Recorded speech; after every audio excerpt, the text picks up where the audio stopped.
Hi, it's Rebecca Whitman, your host of the Balanced, Beautiful, and Abundant Show. I'm a top-rated life coach, an international best-selling author, and a multi-passionate entrepreneur.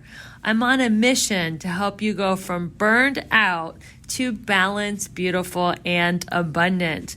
The experts on this show will help you achieve work-life balance so that you can experience abundance in 7 pillars of life: spirituality, health, emotions, romance, mindset, social, and financial life.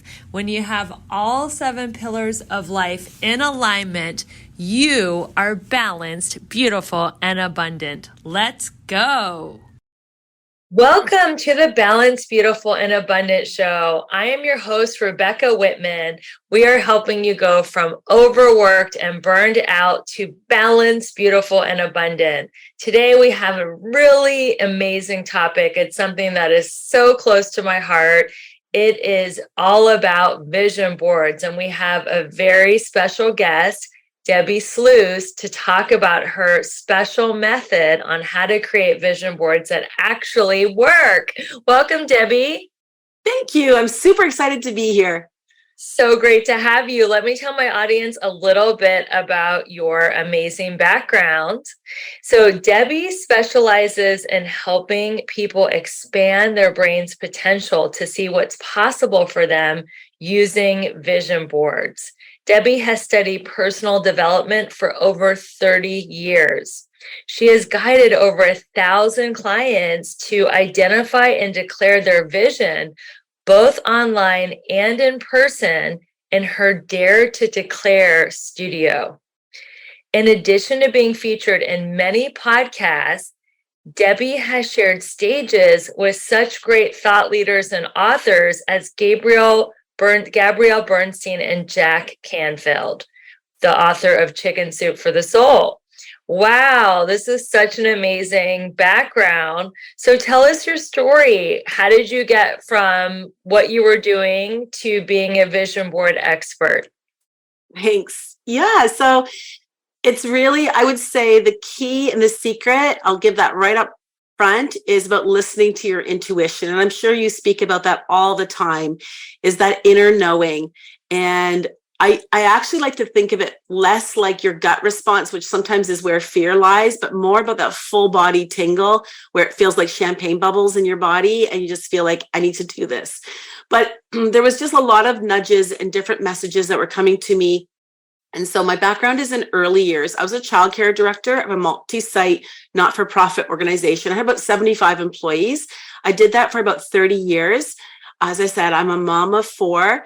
And so I felt like what my employees were really needing was personal development. But what I was paid to deliver was professional development, which was great as well in terms of how to care for children and what they need with curriculum. But really, it was the educator herself that, like all of us as women, just having that, understanding how important being self-aware and your self-image and confidence and speaking your truth and all of that. But that wasn't part of my job. So I felt this tension that I knew that I wanted to empower women, but I didn't have the platform.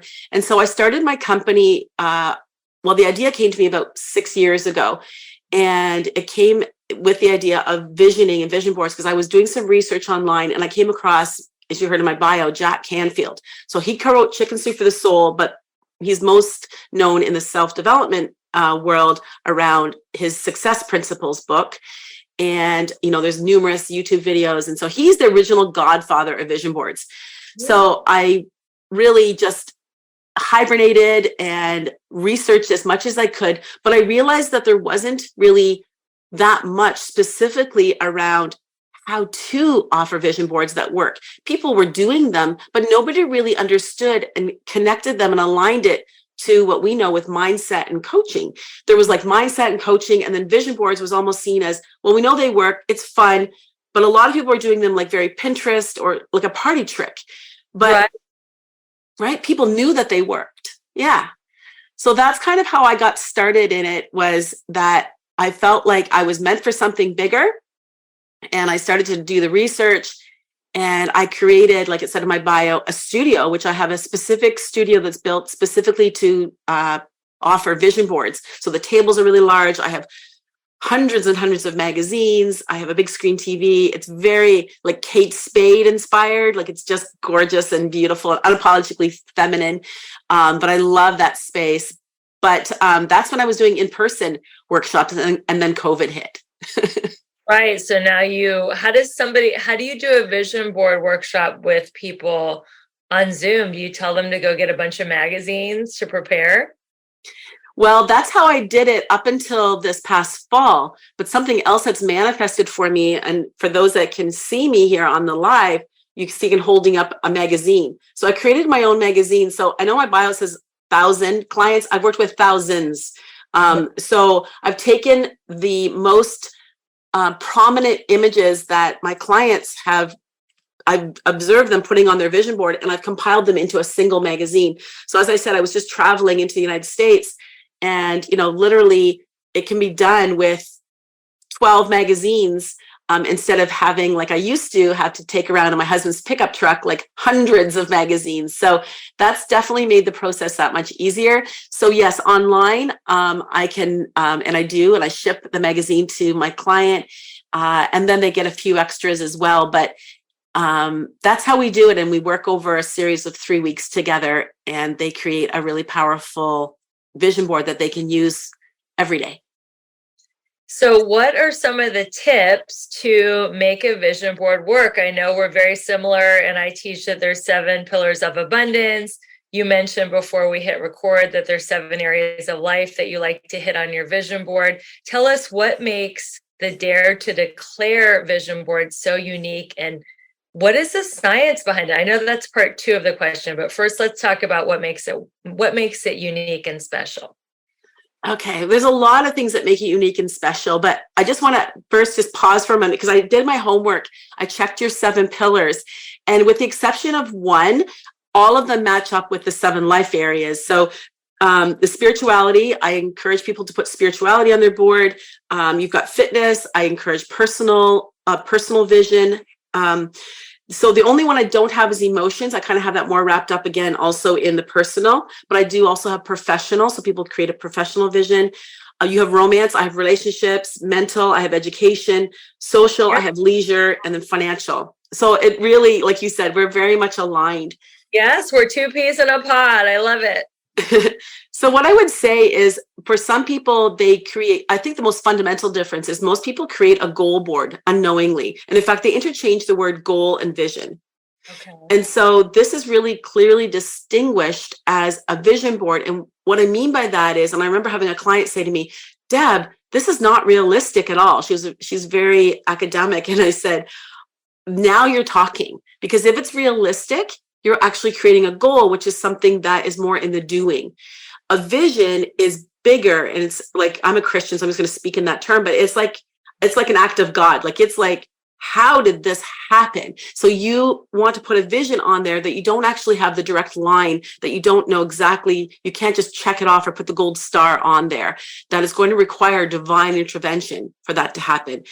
That's what makes this process really frightening because our ego resists that. We want to get the gold star. We want to know and control how it's going to happen. So to put things on a vision board, and I encourage you to have a timeline like 5 to 10 years out. So it depends on what age I'm working with. Like, I've worked with children as young as like 11 and 13 up to, I worked with one woman, she was in her 70s. So, thinking about that timeline, you're going to accelerate it by putting that vision out there. So I think that's probably one of the biggest distinguishers, is that it would be a vision versus a goal board. I'm also a big proponent of paper, which is why, again, I created my own magazine. Some people are like, oh, I have an app, or I just do it digitally. But 2 reasons that come to mind. One would be that you're promoting the law of attraction by already allowing the images to reveal themselves in the paper. Instead of simply Googling an outcome. I like that, because when I do vision boards, I really love the process of like finding the images, because it's like I get to go shopping. Like, with the universe or God or whatever you want to call spirit holding my hand. It's like, ooh, let's go see what we can manifest. So I think that is one of the most delightful parts of making a vision board is the hunting and the finding of the images that resonate with my heart. And you're right, that is so beautiful. And to speak into another point, it's not how you're going to get the goal. That is up to the universe, and that will be revealed. It's why. Like, what is your why? What is your mission? What are you motivated to do? Like, not motivated, but why are you motivated? Because they say if you have a why that is so powerful that you will figure out the how. You will absolutely, and it will be revealed. People will show up. People will magnetize, like we were magnetized through the law of attraction. So it's not how, it's why. And they say your why should be so deep that it makes you cry. So if you're listening to this on Instagram or Facebook or on the podcast platforms and you don't have a why that makes you cry, then that is something that you really want to look into, because that is behind everything. Wouldn't you say? It's the driver of manifestation, is having a really powerful why. 100%, I would agree. And so the vision boards can be used in various ways. I use it with my one-on-one clients as well. And we always begin, as you said, even before we do anything with the visioning, we start with purpose and the why. So just to give an extra tip to add on to that, I don't know how you walk your clients through, but what I do is I go 7 deep. And the first question I ask is, because most of my clients are coaches, entrepreneurs. And so I ask them, why is it important for you to be successful? That's a great question. And then after that, whatever their answer is, so for anyone listening or watching, maybe have someone that you trust that could do this with you. And certainly if you have a coach, you could ask them to walk through this with you and have them ask you that question, have them write down your answer, and then repeat back your answer, or to take out succinctly whatever your answer was, and then ask, now, why is that important? Mm-hmm. Keep digging until you get to that 7 layers deep. And as you said, if you're not crying by that 7 layers, you haven't gone deep enough, or you've just kind of masqueraded around this exercise. But I think most often when I'm working with my clients, we get to that 7 layer and it's like the purpose is revealed. And you're right. And when you get to that bare bone place, which is really the foundation that you can then build this vision and this life on, it's so beautiful. That is so beautiful. So tell us a story of someone who overcame all odds to create what she had put on her vision board. Sure. I love to tell this story because it's actually in my workshop, and her name is Rosemary. And I met Rosemary because, as I said, my background is in early years. And so I had proposed to the agency that she was working for to do some public speaking within the early years community. And instead of them giving an answer, I think they sent her to kind of test me out. So she came to my studio to do a vision board workshop.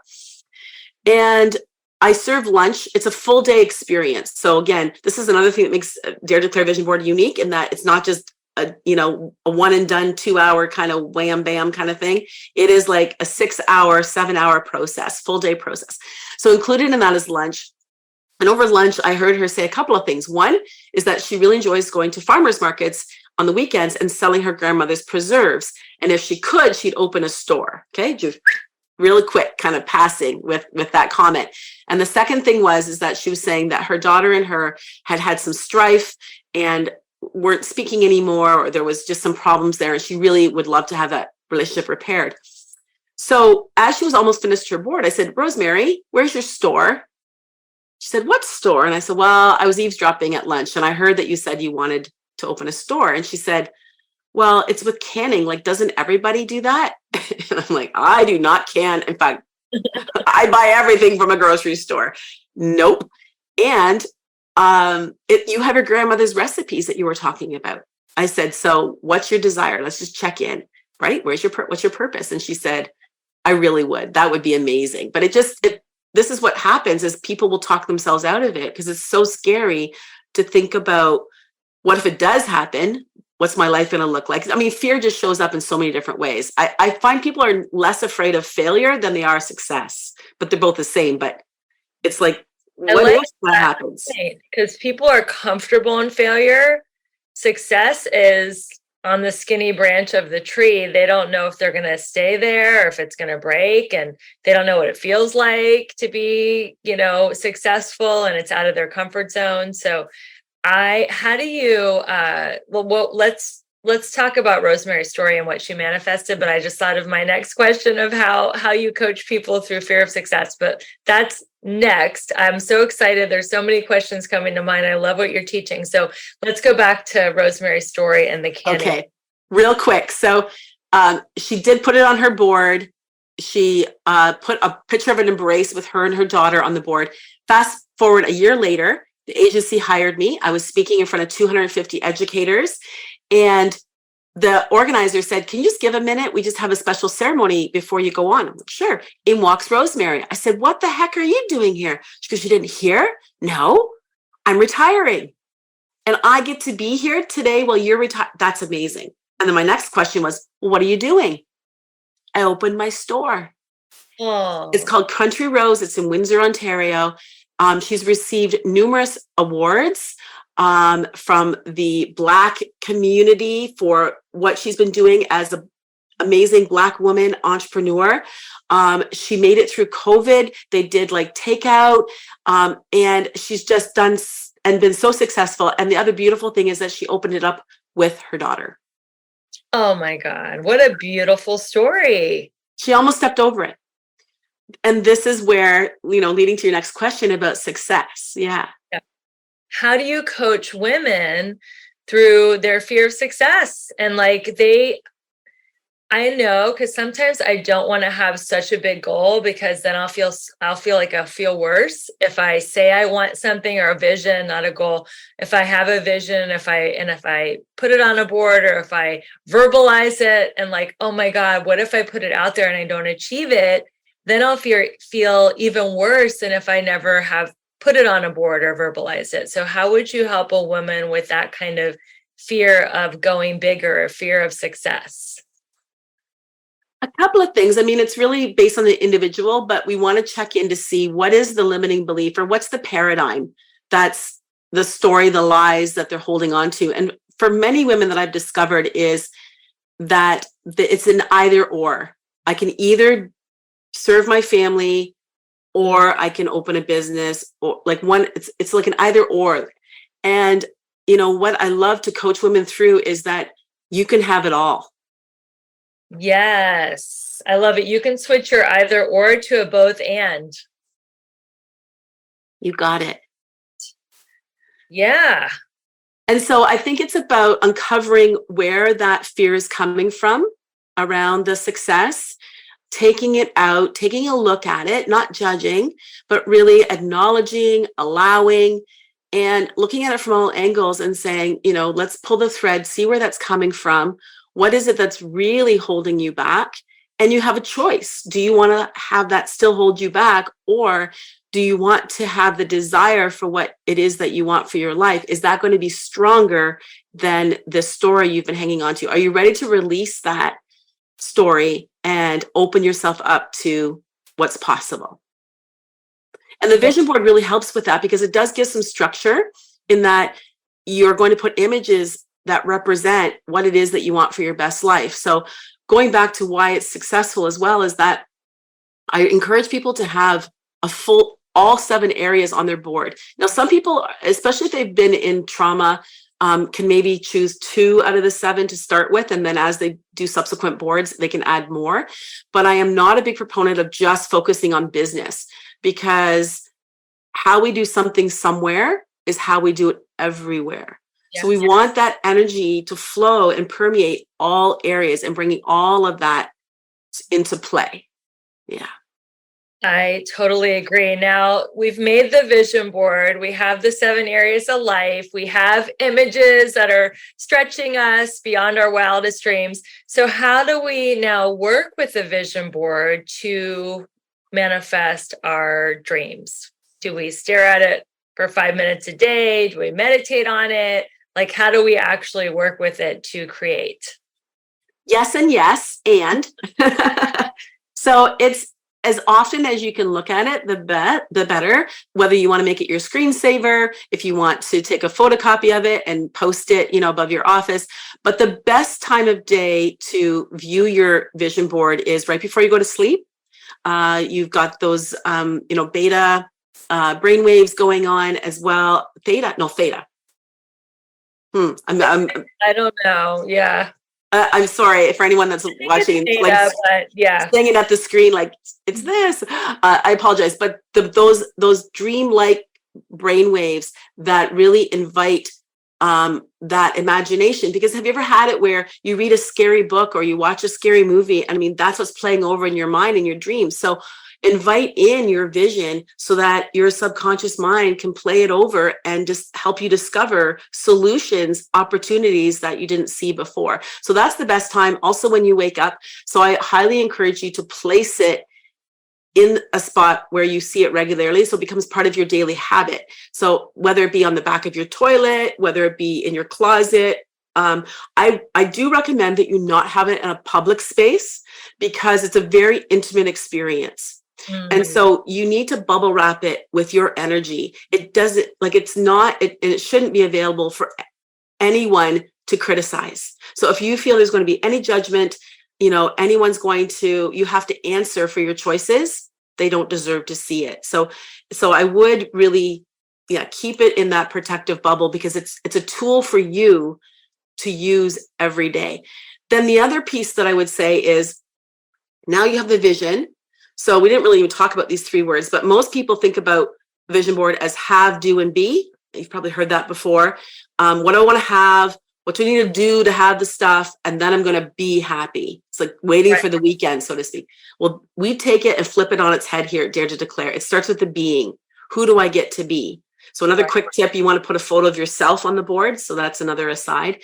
But it starts with the being. So you've created the vision board with the being, but then the doing, those are where the goals come into play. So as I said earlier, vision board is not a goal board. It's a vision board and then the place for goals. So you're going to take maybe 1 or 2 of the visions and drill down and create action towards the vision. And those are your goals.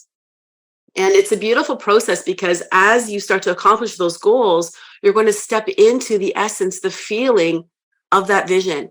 And what I've discovered is that when you're open to receive, it's like the vision comes in like a whisper. It's like all of a sudden you look around and go, oh my word, this is my life. And that vision has it's not like getting hit by a tidal wave. Like things slowly just start to show up in your life.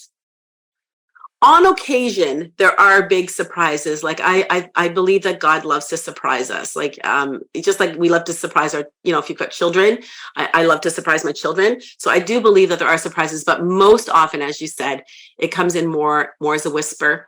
And then the other piece that has a place in it with the goal setting is affirmations. Yes, I'm a huge proponent of affirmations. So how do affirmations work with the vision board? So the affirmations would be part of the goal setting. So taking a piece off and creating a goal. So if it's financial, so a goal would be like a SMART goal. So you've got, it's measurable. I don't know all the acronym, but it's right. It's drilled down, and that you can. So would you like me to tell you what my affirmation is? Sure, we'd love to hear it. Okay, so this is a big stretch, and anyways, okay, this is it. I earn 100K every month. Our clients and team are getting phenomenal results from my world-class service and sales ability. I'm honest, direct, and loving in all my communication, and I operate in opulent supply. It is done, and I love it. And so it is. Wow, that's beautiful. Thank you for sharing that. That is absolutely beautiful. So let's talk about gratitude. How does gratitude play into manifesting through vision boards? I think most people don't put the two together. I from my experience, and again, I think that has to do more with starting off with a having, which is more the getting, and that doesn't feel like a spirit of gratitude. But when you're in the state of being, you're going to wake up in a spirit of gratitude. So as I talked about earlier, a big influence in my life has been Jack Canfield. And he gives these 3 words: ask, believe, and receive. So ask for what you want, believe that it's possible, and be open to receive. And I think about gratitude as being, in terms of a vision board, being radical. And that most people think of it at the end of a transaction. So if you think about a child, we give them something, a cookie, and we say, what do you say? And they say, thank you. But what if you started your day off with gratitude, not for yesterday, but for today that is to happen? So I am grateful for today. I'm grateful for what is to come. And I believe that everything is exactly the way it's supposed to be. That is true belief. That's asking for and being in a state of expectation, but believing that everything that's going to happen is exactly the way it's supposed to be, and you're open to receive. So it's like this full energy of being grateful. And that's how I see a vision board, is that it's my responsibility. So Jack talks about those 2 words, gratitude and responsibility. And it's my responsibility to live fully into this life that we've been given, not to be laxy-daisy, not to just be, like just sort of floating through, but that I get intentional, that I'm ambitious, that I'm obsessed with my vision and my goals, because that demonstrates gratitude to the person, to the creator who gave it to me. Exactly, because having a human incarnation is so precious, and we're only here in the scheme of things for not very long, and we don't want to just throw it away. And I think that is so beautiful. So I know that Jack Canfield has been one of your biggest inspirations and mentors.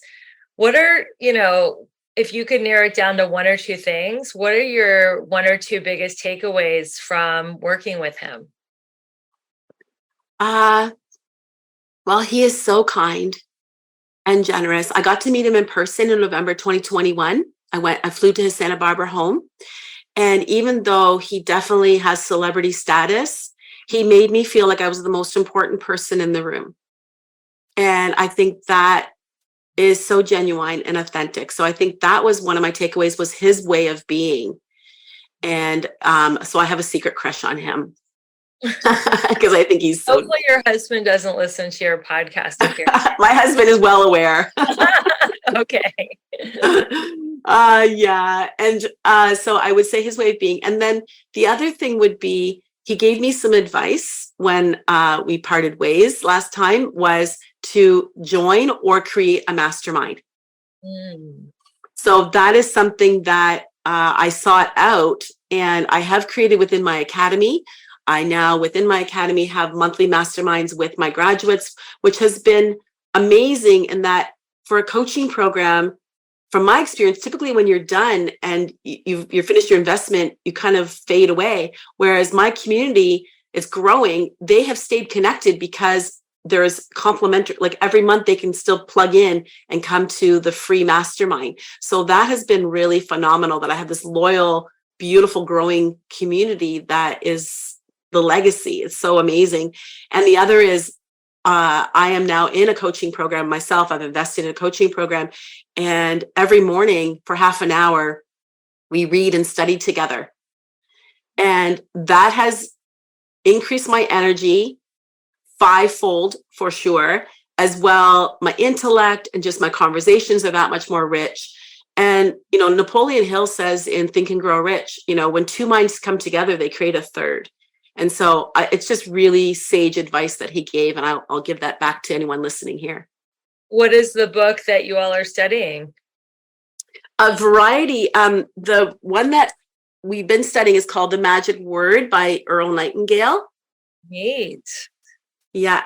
And then today we read an excerpt from James Allen called Thought and Character. And some of these readings they're almost like, the Bible's like the King James version, like the Old English. It's kind of like that, like our Shakespearean language. You kind of have to, read through some of the old language, but the truths are so incredible. That's incredible. Before we end this interview, I would love for you to tell my listeners, we've told them how to do a vision board correctly. Would you enlighten us about any definite don'ts, like definitely don't do this for your vision board? So there is no wrong way. Okay. Right. I'll say that because you could even write it on a piece of paper, and research shows that 42%, you're 42% more likely to manifest simply by writing it down. So it goes up by 78% when you add images. So, I mean, I've heard remarkable stories, but they can take 10 to 20 years. Like, who wants to wait that long?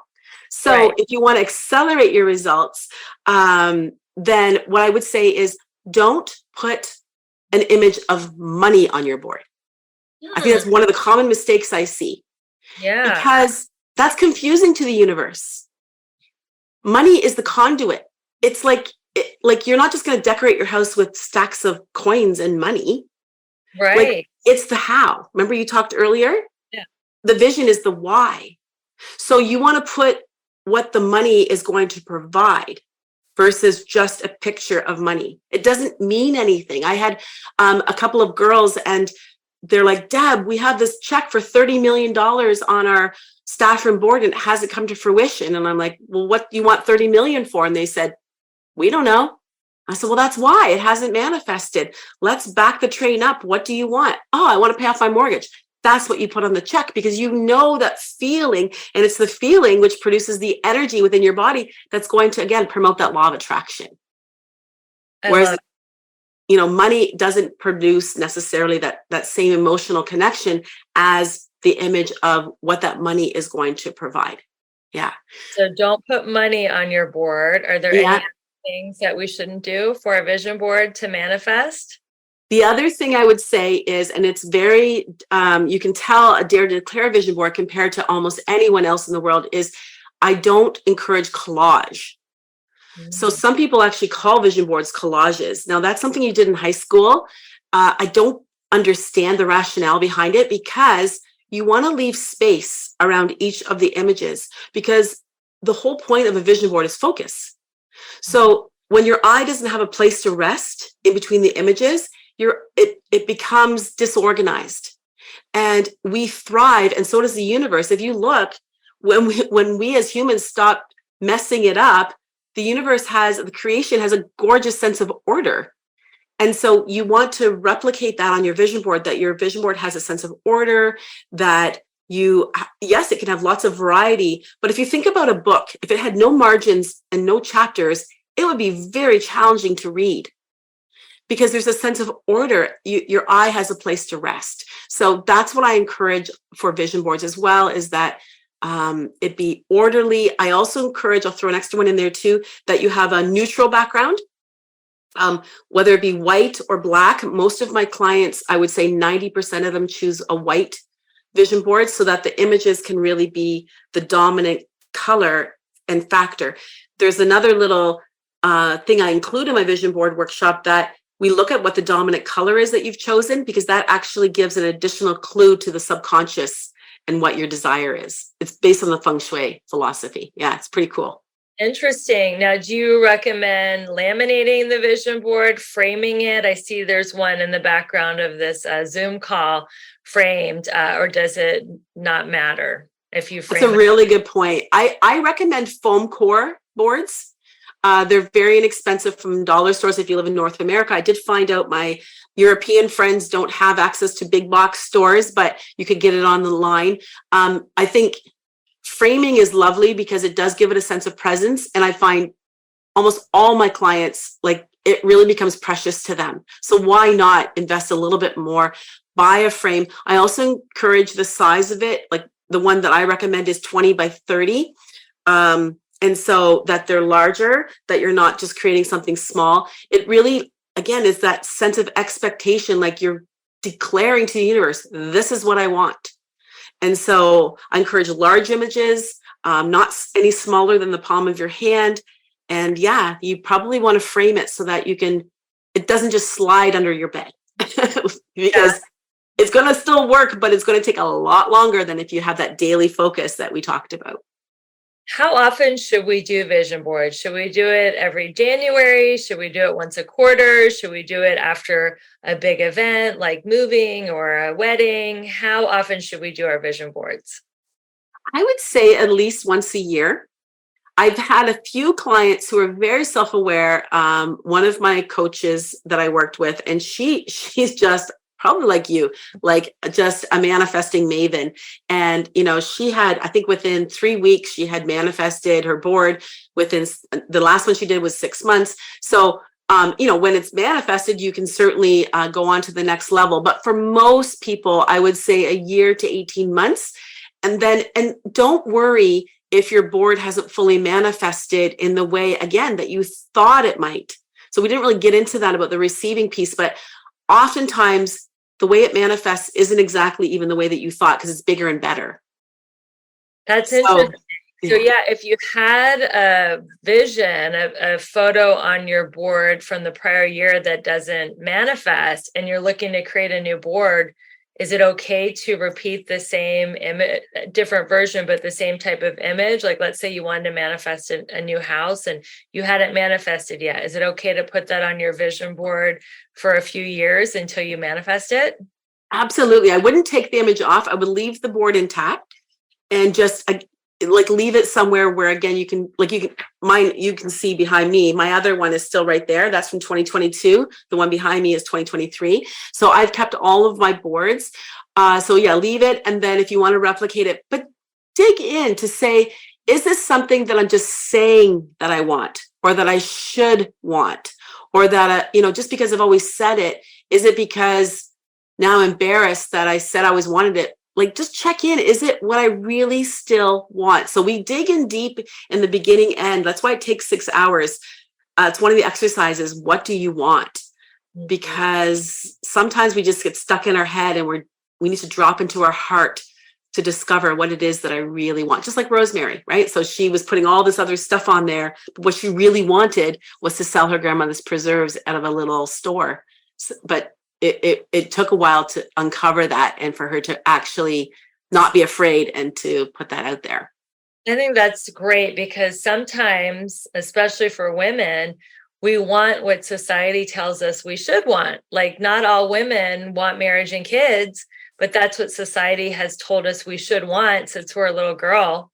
So if a woman is putting, marriage and kids on a vision board year in and year out, and it doesn't manifest, maybe that's not her true heart's desire. Maybe her dream is to be like a digital nomad and travel the world and work from her laptop. Like, I think that is a really good point. For sure. And on the other side, for a woman that does want to have children and is having difficulty conceiving, absolutely, you can put that on there. And I've seen it happen. I actually saw it with my own daughter. So I have twin daughters, and one had a baby and the other didn't. And of course, I don't know if you know this, but with twins, right? Everybody compares, and they say, yeah, my mom's a twin. Believe me, I know. Right. And they're like, oh, when are you going to have one? And it was just so hurtful, but people didn't mean to hurt her. But anyways, yeah, she put the baby on her vision board. And now, actually, he was just here visiting this morning. His name is Billy. He just turned 1. But that is sweet. I would also know that, as I said, things can manifest in a different way. So I would suggest putting motherhood on the board, and you never know how that's actually going to manifest in your life. Yes, you could be a mother to a baby, or a pet, or a godmother. Like, you don't know. You could be the mother of a community. I think that's beautiful. Just put on your board, and then just be open-minded to how you receive it and how the universe actually delivers. Well, Debbi, this has been such a fascinating conversation, and I love what you do and how you empower women through vision boards and just everything that you teach. How can we stay in touch with you? Sure. So my website's probably the easiest. It's my name, DebbiSluys.com, or you can go to declare.com. Both lead you to the same place. And the social media platforms are all on there. I'm on Facebook, Instagram, LinkedIn, and so forth. So just the portal through there, be easy to find me. And then you have a special, right? The $39 vision board guide. Tell us a little bit about that. Yeah. So the magazine I was talking to you about earlier, this is for $38, you get the magazine shipped to you. So in North America, Canada, and the US, shipping's included in that $38. and you receive an evergreen course that's 2.5 hours of content. It's me. It was professionally shot in my studio. I'm working with 5 of my closest girlfriends. It was awesome. They did a vision board. So it's like you're right just in with the conversations, right in learning with them, and it will guide you all the way through. So you'll just get your magazine. All you have to do is purchase your foam core board, scissors, glue stick, and you're off to the races. And you can do it at your own pace within your own home.